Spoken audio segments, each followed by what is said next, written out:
Welcome to Missing Chronicles, where we delve into the heartbreaking and enigmatic mysteries surrounding disappearances. Here, we will immerse ourselves in the world of unsolved cases, thrilling search efforts, and intricate journeys. The goal of this channel is to spread awareness, foster community connections, and provide support to the families and loved ones of the missing. Join me as we embark on a suspenseful journey, hoping to uncover the truth behind these missing chronicles. Help us sustain and grow Missing Chronicles by becoming a patron on Patreon. Your contribution ensures that we can continue our investigations, share compelling stories, and work towards a world where no one is forgotten. Join us in making a lasting impact today. Bizarre Wilderness Encounters, Tales of the Unexplained. In the American Ethnology Report of 1898, they wrote about a child who had gone missing under extremely bizarre circumstances.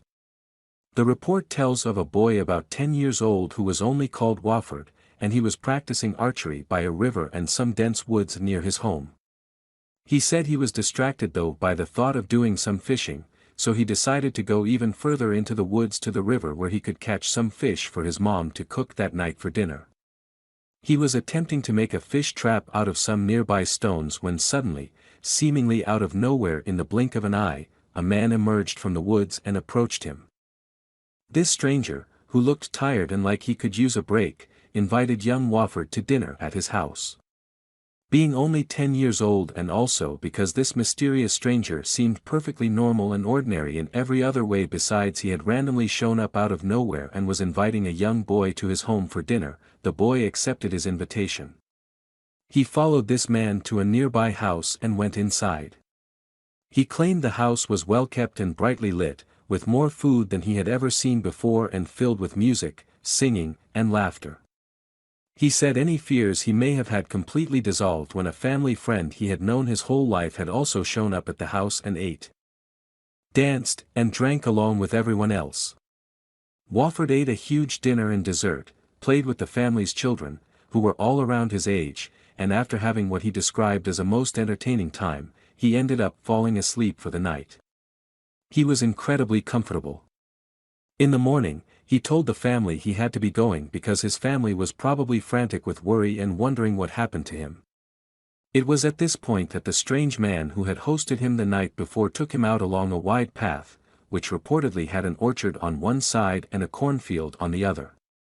The stranger took him to a junction in the path and pointed along another trail that meandered into the wilds, explaining that it would take him towards the river, over a ridge, and straight home. When he turned around to wave goodbye to the stranger, he saw that not only was he gone, but also that the cornfield and orchard that had just been there seconds ago was nowhere to be seen either. Indeed, there was no trail at all. He found himself surrounded by nothing but thick trees and wilderness all around him, and he had no idea where he was. Luckily, as he made his way through the underbrush, he managed to happen completely by chance upon a group of people who had been out frantically searching for him, including the family friend whom he'd apparently seen at the stranger's house just the night before. When Wofford asked the friend where the house was and what had happened to the trail, the friend explained that he had never been to such a house and had been out searching for the missing boy the entire time. He would later be told by many of the locals that there was no house at all where he had claimed to have been. Could this be a case of an encounter with a friendly fey person, or just a child with an overactive imagination? Many who have investigated the strange tale have wondered if Wofford had ever been approached at any point in his life after this by some other stranger asking him for help with something. Fairies almost never just give out their hospitality like this unless they know the person is someone they'll need for something further on down the line. The superstitious locals, upon hearing the story, suggested that he probably came across the shape-shifting Noory, meaning that people who live anywhere, which are supposedly a race of supernatural creatures from Cherokee mythology. It's hard to know just what to make of this story. What do you guys think? Our next case involves an actual doorway that seems to have led straight into another dimension. This is also another one which took place a really long time ago, in 1956, when a treasure hunter named Ron Quinn and his brother Chuck were with some friends off on an adventure in some rugged and rough mountains in southeastern Arizona, looking for the mysterious lost Spanish treasures and gold mines. which are said to be hidden somewhere in those mountains still to this very day. 3 weeks into this treasure hunt, the travelers all decided to set up camp one night, and as they settled in, they all saw the exact same very bizarre thing in the skies. There were 2 large balls of bluish-green light floating around in the very clear and starry night sky. They were very experienced between all of them, though, and they were also knowledgeable about aircraft and flares, so they were able to determine it wasn't any type of known aircraft or even any sort of flare. No, it was unlike anything they had ever seen before, nothing like anything known to man. The strange balls of light just hovered there above them for several minutes before disappearing behind some peaks in the mountains. The next evening, they all witnessed the exact same thing again. They mentioned this to a friend of theirs, a local cowboy named Luis Romero, who explained to the men that what they saw was kind of a common occurrence in the area where they've been camped for those 2 nights. The lights were said to have been first reported all the way back in 1939 and witnessed by dozens of travelers ever since. As the hunters headed out and continued their excursion, they would witness the same light several more times. At some point during their travels, the group of men came across a somewhat out-of-place looking stone archway, but they didn't really think anything of it and continued along their way.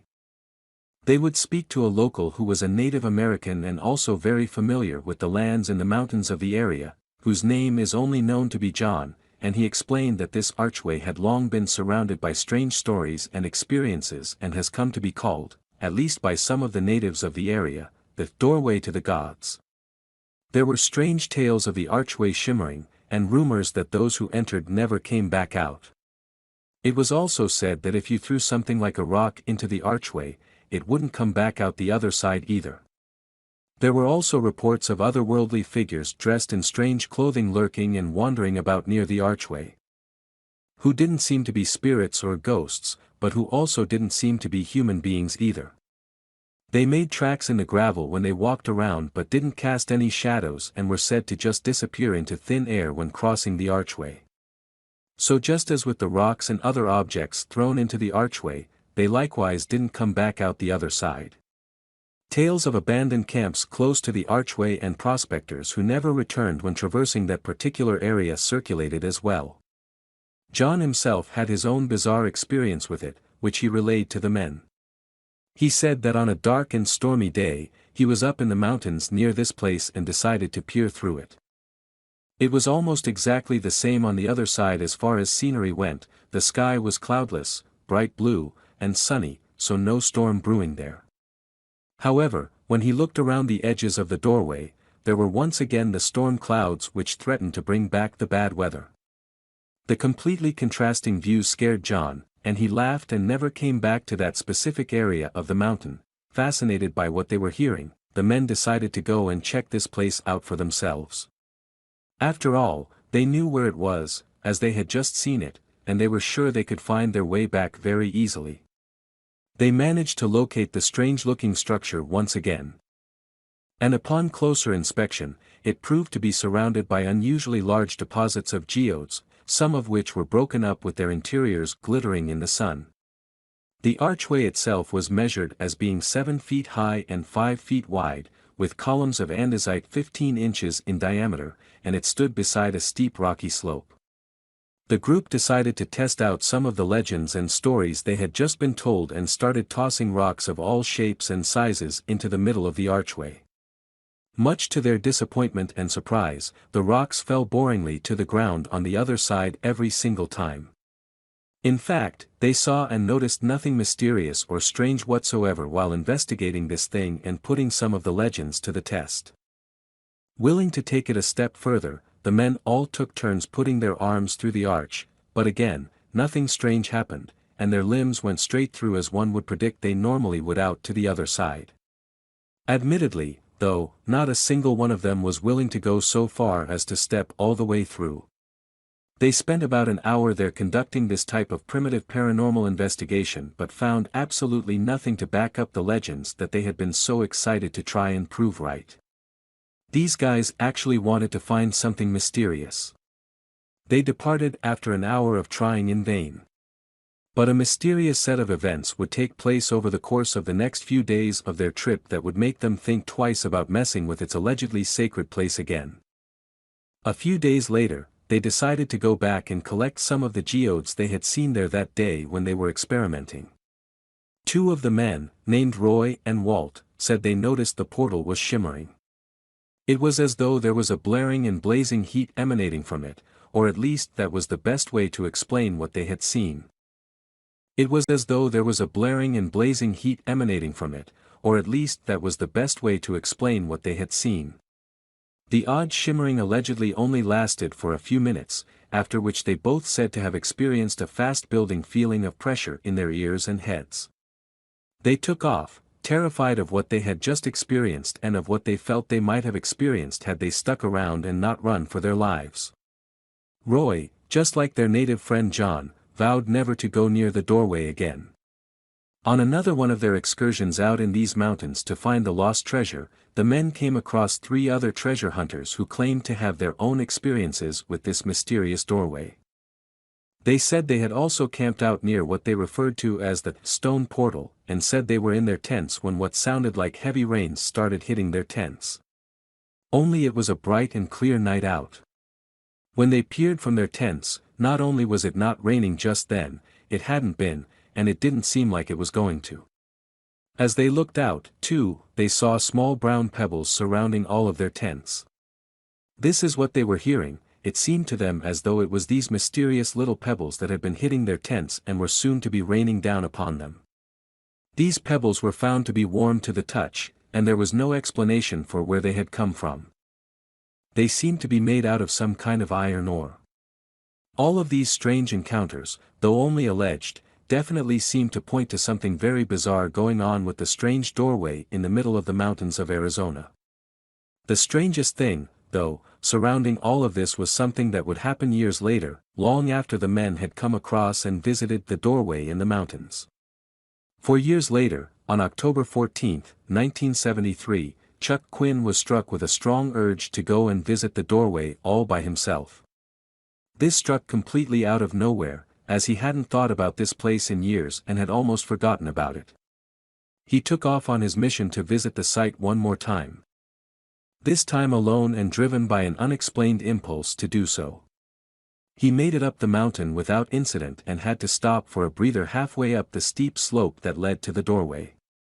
When he looked back up to continue on his way, however, he saw something unbelievable. As he looked to the west, he saw some amazing and breathtaking scenery. There was a canyon there where there shouldn't have been one. This canyon was not a part of this particular spot in the mountain's geography. He was a bit confused and decided to head back down the slope and enter instead from the eastern side. It was here that he realized that, in fact, he was in the same canyon he had been in before, only he had somehow been transported 250 yards down the canyon he had hiked along and to another slope that was facing to the south rather than the west. The strange events convinced him that, indeed, there was something strange going on here, and instead of investigating further, he somehow knew he would be putting himself at risk, though admittedly he didn't know why or what he had to fear. So, he hastily left the scene. Was this some sort of a doorway into another dimension, or merely a bunch of tall tales? Unfortunately, this is where the story ends, and there is no further information on these men visiting this place again or anything else happening in their lives that could be related to their experiences with a stone portal on the mountain. Some say that this is the doorway to Lemuria, and only people with their blood or those who were invited can enter. And only when the doorway is shimmering. We may never have answers to what we are sure are many questions about this place and others similar throughout the mountain ranges of the world, but it's still fascinating nonetheless. Our final encounter for today takes place along the beautiful and rugged Appalachian Trail, and as always, it's up to you to choose what you believe. This one is terrifying and quite bizarre, but again, we will leave it up for discussion on whether or not something this eerie and horrifying could actually happen. For some, it's too frightening and dreadful to even contemplate. The Appalachian Trail is sprawled out across a vast part of eastern North America and spans 1,500 miles from the island of Newfoundland all the way down to central Alabama. The Appalachian Mountains, also just called the Appalachians, is one of the great mountain ranges of the continent. The Appalachians were formed over 480 million years ago and are one of the oldest mountain ranges in North America.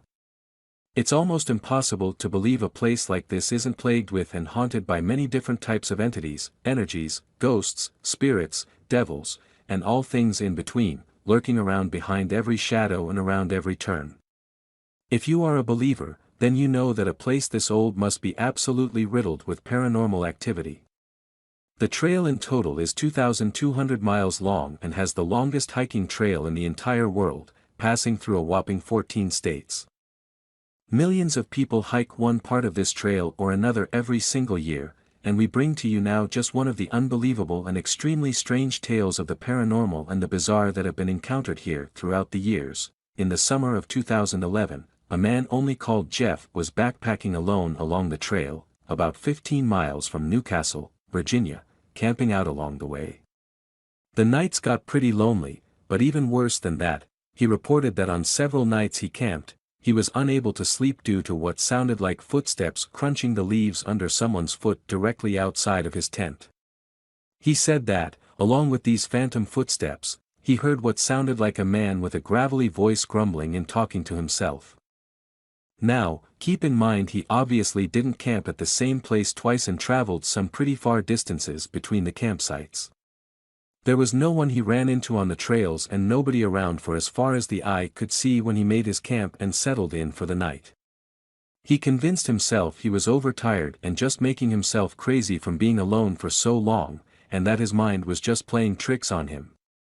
However, it wouldn't take long before he actually saw something with his own eyes that he couldn't so readily and easily dismiss. He described how he was collecting firewood and not only had a really great blaze going, but he had managed to get a good stockpile going as well. He was actually starting to enjoy what he described as the deafening silence of nature. He put his seat up and lit himself a cigarette. He flicked the cigarette, meaning to get it into the fire, but he missed, so he got up to grab it and manually toss it directly into the fire and stoked the fire while he was at it. He said he got up and picked up the butt, and when he turned around, he stated, "That's when I saw him. The light was low with my little fire, but I could clearly see a man reaching down with a scorched hand for my firewood. He wore red plaid and had large black burns and a red ashy beard that was smoldered at his face. He quickly looked up, and his vacant white eyes connected with mine. He gritted his teeth and scrunched his nose towards me before quickly leaving the ring of the firelight. I was shocked. I had never experienced a fear like it. I fell right on my butt next to the flames. I looked out into the forest and saw nothing but dark shadows and unclear objects, a blank wall of nothing and everything. I didn't know what to do. I didn't even yell, with no one to hear me but him. So, I did what every red-blooded American would do. I packed up my things and got the hell out of Dodge. He traveled until the sun was just beginning to rise and had every intention of continuing on as fast as he could because he no longer was interested in the solo hiking adventure he had set out on. He wanted to get back home, back to civilization. Intent on making it back out of the woods, he so hastily left the scene. However, he inevitably became too tired to continue on and fell asleep right where he was at the moment the urge to lay down hit him, and it did hit him quite suddenly, he explained. He woke up 3 hours later with the intention of getting further along on his way, but it seems the Appalachians weren't quite done with his dose of terrifying and bizarre just yet. He said he smelled something strange, and when he continued to smell it as he sat there, allowing himself a few minutes to wake up, he decided to go and investigate what the heck it was that was permeating his nostrils so blaringly. He said something told him to jump up quickly and that there was trouble approaching. His instinct or intuition, most likely. He stated, "What I saw was my tent or what remained of my tent because now the only thing left standing was the tent poles that dripped with oozing leftovers of my tent body. A bubbly layer of melted green plastic lay beneath the poles with a steady gray smoke still rising from the mess. I got up and felt the weight of the sky fall on my head. For a moment, I was sure I had woken up into a horrible nightmare. Without contemplating it much further, I grabbed my water bottle and ran through the empty pasture. By the time I made it to the gravel road, I was out of breath and dripping with sweat. I hastily chugged from my water bottle and wiped my mouth. Down the road, I could see a vehicle parked in the dust. I staggered forward with my hands on my sides and soon realized it was a sheriff's sedan. And for the first time in a long time, I couldn't have been more happy to see a law enforcement vehicle. When I got closer to the vehicle, I noticed that it was parked outside of the remains of a charred house, nothing left standing but the mailbox out front. He explained next that he asked the officer to drive him into town and decided not to mention any of the weirdness he'd experienced during his adventure on the trail. He did, however, inquire about the charred remains of what was obviously once an entire house that the sheriff had been parked near when he stumbled upon him. The officer told him that 4 days earlier, which was the same day he had started his trip, the house had burned down. Despite a lengthy and thorough investigation, they couldn't determine the cause of the fire but suspected it was arson. An entire family, mom, dad, and their 2 young daughters, all perished in the blaze. The sheriff described it as real tragic stuff. But the guy could only stare jaw agape at what he was hearing. Could it have been the man encountered the spirit of the father burned in the blaze, out looking for either revenge or himself? Or could this have been the arsonist himself who was responsible for the blaze? Once again, we may never know, and maybe most of us won't want to. Thank you for watching Missing Chronicles. We have explored captivating stories and searched for answers behind the vanished. Don't forget to hit the subscribe button to stay updated with our latest videos. Share these videos to spread the message and assist affected families and loved ones. If you have any information related to the cases we've discussed, please leave them in the comments section. Together, we can make a difference. See you in the next Missing Chronicles.